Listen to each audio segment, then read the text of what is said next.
നമസ്കാരം. സ്വന്തം അമ്മയുടെ സ്വർണം അറിയാതെ മകൾ എടുത്തുകൊടുത്തു, അതും ആക്രിക്കാർക്ക്. മോഷണം പോകാതിരിക്കാൻ രഹസ്യമായി പെട്ടിയിൽ സൂക്ഷിച്ചിരുന്ന 11 ലക്ഷം രൂപയോളം വിലമതിക്കുന്ന 1.5 പവൻ സ്വർണ്ണാഭരണങ്ങളാണ് മകൾ ആക്രിക്കാരന് വിറ്റത്. എന്തായാലും ഇതൊക്കെ തിരിച്ചു കിട്ടിയിട്ടുണ്ട്, അതും ആ വ്യാപാരിയുടെ സത്യസന്ധതയിൽ. മലപ്പുറം മേൽമുറി സ്വദേശിയായ ആക്രി വ്യാപാരി UK അനീസ് ആണ് ഈ ഒരു സംഭവത്തിൽ മാതൃകയായി മാറിയത്. കോഴിക്കോട് ചുങ്കത്തെ ഒരു വീട്ടിൽ നിന്നാണ് അനീസ് പഴയ കാർഡ്ബോർഡ് പെട്ടികളും ഉപയോഗശൂന്യമായ സാധനങ്ങളുമൊക്കെ ശേഖരിച്ചത്.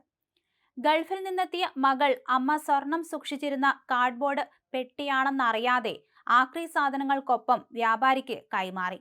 പിന്നീട് വീട്ടിലെത്തിയ അമ്മ സ്വർണ്ണാഭരണങ്ങൾ കാണാത്തതിനെ ചൊല്ലി മകളോട് ചോദിക്കുകയായിരുന്നു. അങ്ങനെയാണ് സംഭവം പുറത്തറിഞ്ഞത്. തുടർന്ന് കുടുംബം പോലീസിന് പരാതി നൽകുകയും ചെയ്തു. എന്തായാലും അനീസ് നൽകിയിരുന്ന വിസിറ്റിംഗ് കാർഡിലെ ഫോൺ നമ്പർ വഴിയാണ് പോലീസ് ഇദ്ദേഹത്തെയും ബന്ധപ്പെട്ടത്.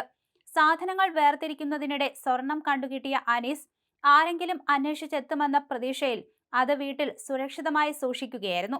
പോലീസ് വിവരം അറിയിച്ചതിനെ തുടർന്ന് അനീസ് നടക്കാവ് പോലീസ് സ്റ്റേഷനിലെത്തി 1.5 പവൻ സ്വർണ്ണാഭരണങ്ങളും ഉടമസ്ഥർക്ക് കൈമാറുകയും ചെയ്തു.